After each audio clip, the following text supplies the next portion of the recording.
La guerre est gagnée. Voici la victoire.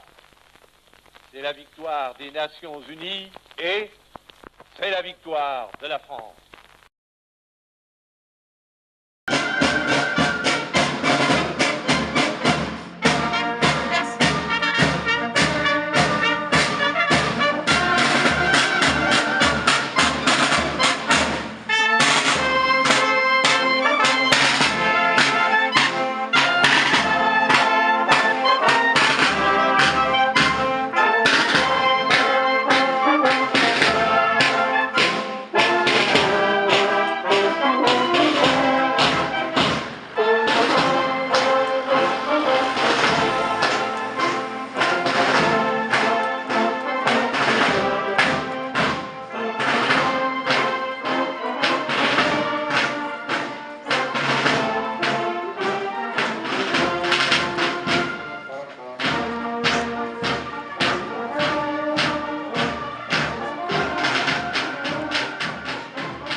Mai 2018.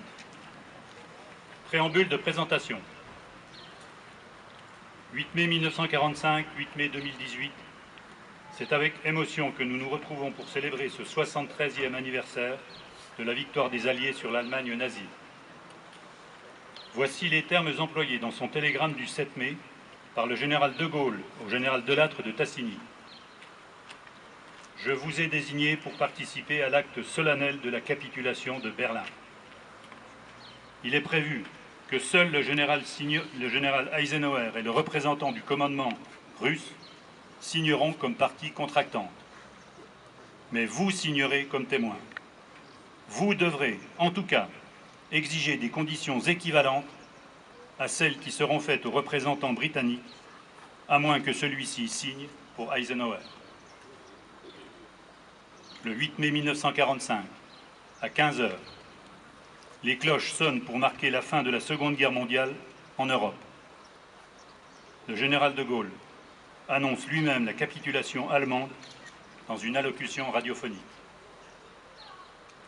Cette victoire du 8 mai 1945 mit fin à la plus meurtrière guerre de l'histoire de l'humanité. Mais n'oublions pas aussi celle du 2 septembre 1945, qui mit fin à la guerre dans le Pacifique après le largage des bombes atomiques sur Hiroshima et Nagasaki.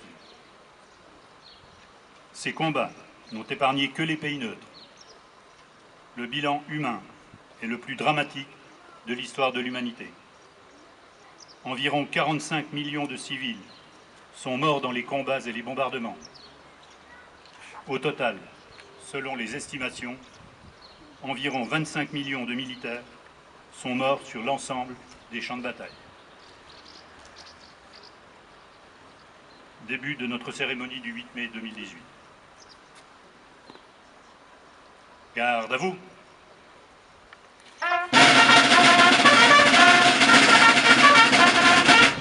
Envoyez.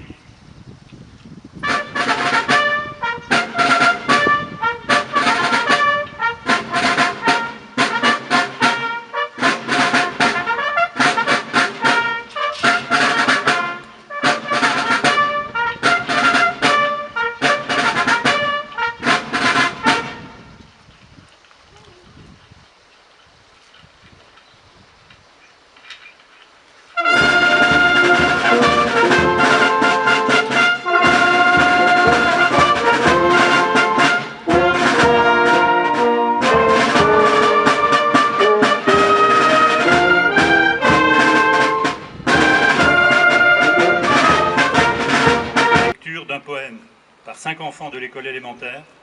J'appelle à mes côtés Marion, Lali, Noah, Louis et Hansa qui vont vous réciter un poème à ma mère.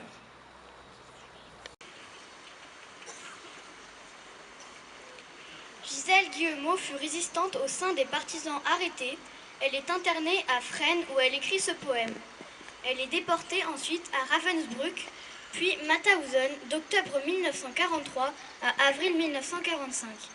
Elle a écrit de nombreux ouvrages retranscrivant sa vie pendant la guerre.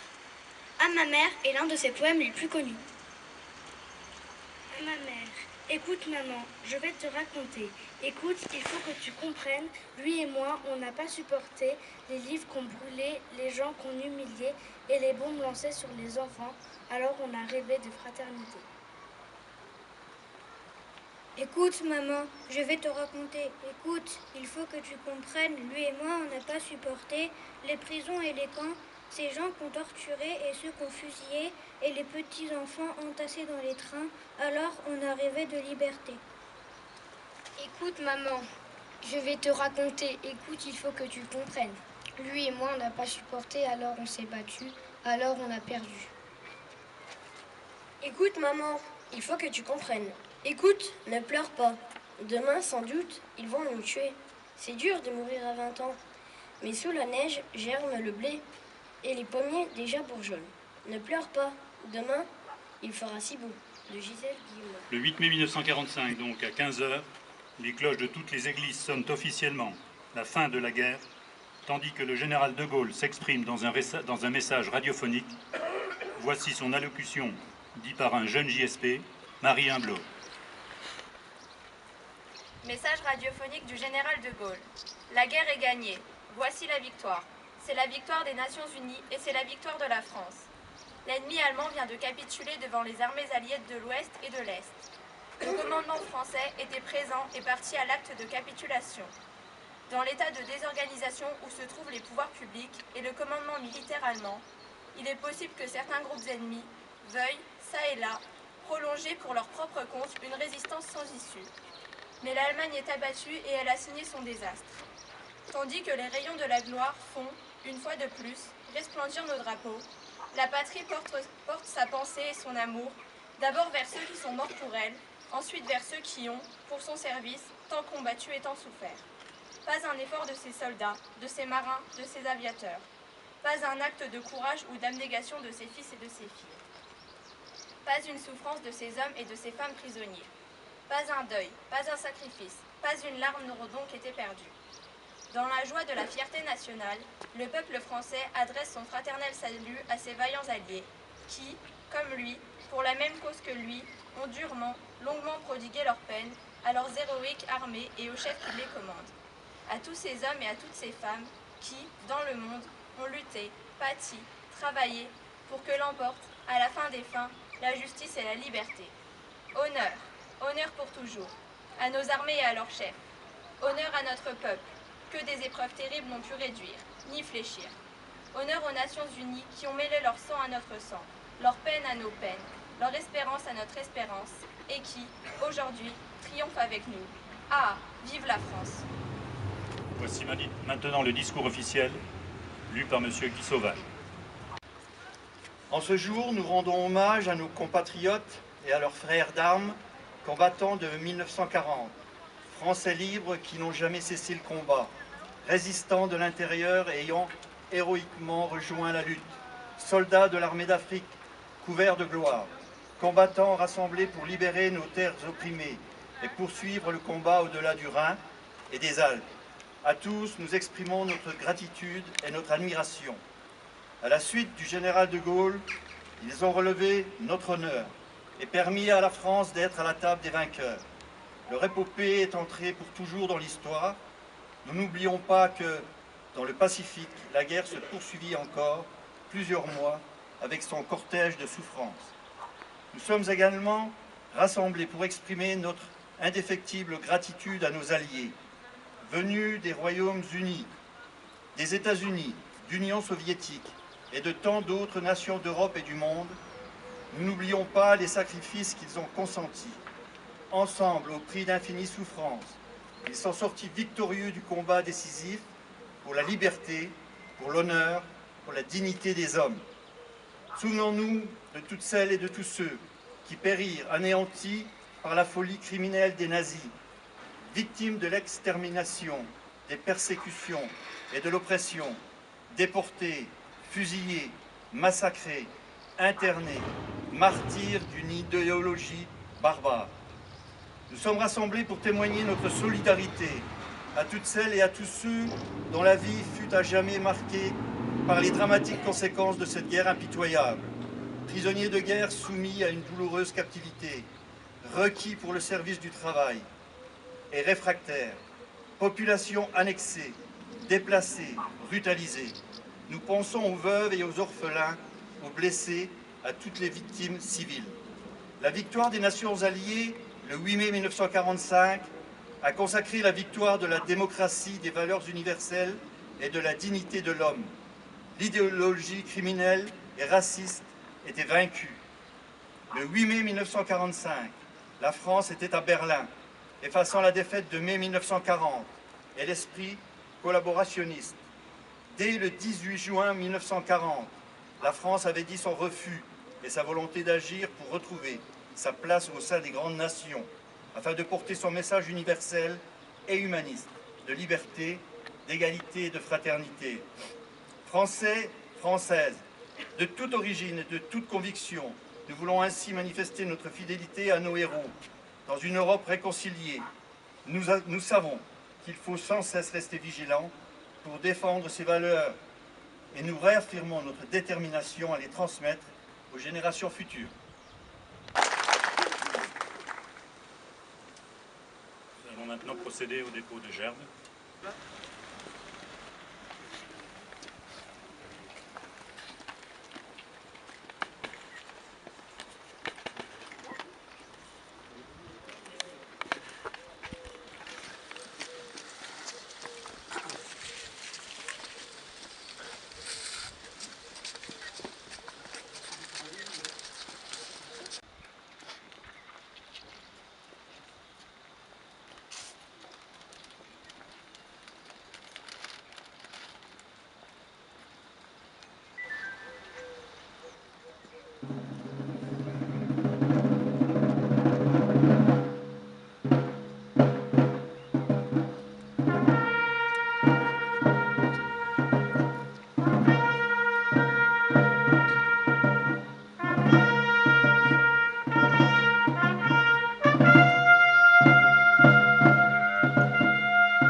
Sera joué l'hymne européen qui a été adapté par le Conseil de l'Europe en 1972. C'est un extrait du prélude de l'Ode à la joie de la 9e symphonie de Beethoven. Cette cérémonie est terminée. Nous allons préparer le cortège pour nous rendre sur le parvis de la salle des fêtes pour l'hommage au drapeau.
Mesdames, Messieurs les élus du territoire, Mesdames, Messieurs les représentants de la gendarmerie, Mesdames, Messieurs les représentants des armées, officiers, sous-officiers, sapeurs et jeunes sapeurs-pompiers, Mesdames et Messieurs les représentants des corps constitués et des services de l'État, Mesdames et Messieurs les porte-drapeaux, Mesdames et Messieurs les représentants des associations, Mesdames, Messieurs les membres de l'harmonie municipale, Messieurs les représentants des cultes, jeunes enfants des écoles et du collège ainsi que vos parents, Mesdames, Messieurs, chers amis, nous nous sommes une fois encore réunis ce matin pour commémorer la fin de cette Seconde Guerre mondiale qui, pour la seconde fois, a enflammé le monde à seulement un peu plus de 20 ans d'intervalle. Ce conflit, par son ampleur, a cependant dépassé toutes les limites de l'imaginable, portant la responsabilité des 55 millions de victimes de la pensée fasciste, auxquels s'ajoutent 35 millions de blessés, 3 millions de disparus, parmi lesquels 30 millions de civils tués, dont 6 millions de juifs et de tziganes. Cette guerre, pour la première fois de l'histoire de l'humanité, fit plus de victimes civiles que militaires. Mais il y eut pire, il y eut l'irréel, l'impensable, l'ignoble, l'inacceptable, car l'Europe, qui avait déjà éprouvé les douleurs de la guerre, fut aussi marquée dans sa chair par l'horreur indicible de l'abject, de la déportation et de l'extermination, se traduisant par les millions d'ombres des camps qui disparurent dans la nuit, juifs, tziganes, résistants, homosexuels. Primo Levi, juif italien emprisonné à Auschwitz, témoignait alors en ces mots: « Ce qui a eu lieu est une abomination, qu'aucune prière, aucun pardon, aucune expiation, rien de ce que l'homme a le pouvoir de faire ne pourra jamais réparer. » Le 8 mai 1945, après tous les ravages qu'avait fait la guerre, des femmes et des hommes qui sortirent de l'ombre firent jaillir une lumière qui nous éclaire encore aujourd'hui. Des femmes et des hommes inspirés ont pensé que l'Europe pouvait être un remède au nationalisme. Ils ont imaginé une Europe nouvelle, une Europe économique, en préfiguration d'une Europe politique. Ils ont réussi, la guerre s'est éloignée. Mais ils n'avaient pas imaginé qu'un jour, moins d'un demi-siècle plus tard, la mondialisation viendrait rebattre les cartes. Ils n'avaient pas imaginé non plus que, sur les crises, les nationalistes ressurgiraient, faisant du sabordage de l'Europe le fil conducteur de leur discours. Si notre époque n'est pas celle des années 30, elle en épouse les troubles, les difficultés et les dérives. Aujourd'hui, en s'additionnant, les crises économiques, sociales et morales conjuguent leurs effets. Elles augmentent le sentiment d'impuissance, elles nourrissent le désespoir. Alors, chers amis, il nous appartient d'être vigilants. Commémorer comme nous le faisons aujourd'hui, c'est raviver la mémoire. Mais ce doit être aussi un appel à l'indignation, à la résistance et à la vigilance. Oui, à la vigilance, car comme cela était le cas en Allemagne en 1929, dans une société qui souffre, il est en effet plus commode de désigner des boucs émissaires que de s'interroger sur les causes du mal-être économique et social qui divise et fait prospérer le repli sur soi. Disons-le à nos enfants et petits-enfants, aucune voix ne doit jamais manquer pour refuser le chemin du nationalisme, de la haine et du racisme, même quand les temps sont durs, même quand la souffrance sociale frappe. La paix, la démocratie, les valeurs républicaines sont des combats de tous les jours et nous ne devons jamais baisser la garde. Alors que 73 ans se sont écoulés, nous pensons toujours à ces déportés, juifs et résistants, ces familles, ces enfants, ces femmes, ces hommes, raflés par la lâcheté de la collaboration la plus vile. Nous entendons encore leurs voix, leurs cris, leurs souffles. Nous pensons au courage de celles et ceux qui choisirent de résister, gaullistes, communistes, socialistes, républicains, simples citoyens.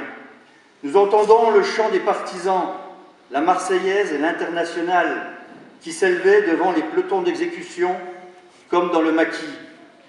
Nous lisons les mots de Guy Môquet avant son assassinat et qui disait « Vous qui restez, soyez dignes de nous, les 27 qui vont mourir. » Soyons donc dignes de leur sacrifice, en souvenir de ces millions de vies arrachées par cette guerre. Il est de notre devoir de proclamer haut et fort notre engagement pour la paix et notre attachement à la construction européenne. Tous ces morts, quelle que soit leur nationalité, ont connu le même destin. Aujourd'hui, c'est à nous qu'il revient de continuer à bâtir cette Europe fraternelle pour laquelle ils se sont sacrifiés et pour laquelle tant de sang a coulé. Cela fait 73 ans que nous vivons en paix, ce qui est la plus longue période sans guerre de ce continent. Ne gâchons pas cette chance. À notre tour de transmettre à nos enfants l'envie de vivre ensemble, l'envie d'un avenir pacifique, l'envie d'entretenir la flamme perpétuelle de cet espoir. Soyons dignes de nos aînés, soyons dignes de l'exemple de ces hommes, de ces peuples et de ces opprimés qui ont combattu et lutté pour préserver notre liberté, pour que vive la paix, pour que vive la République et vive la France.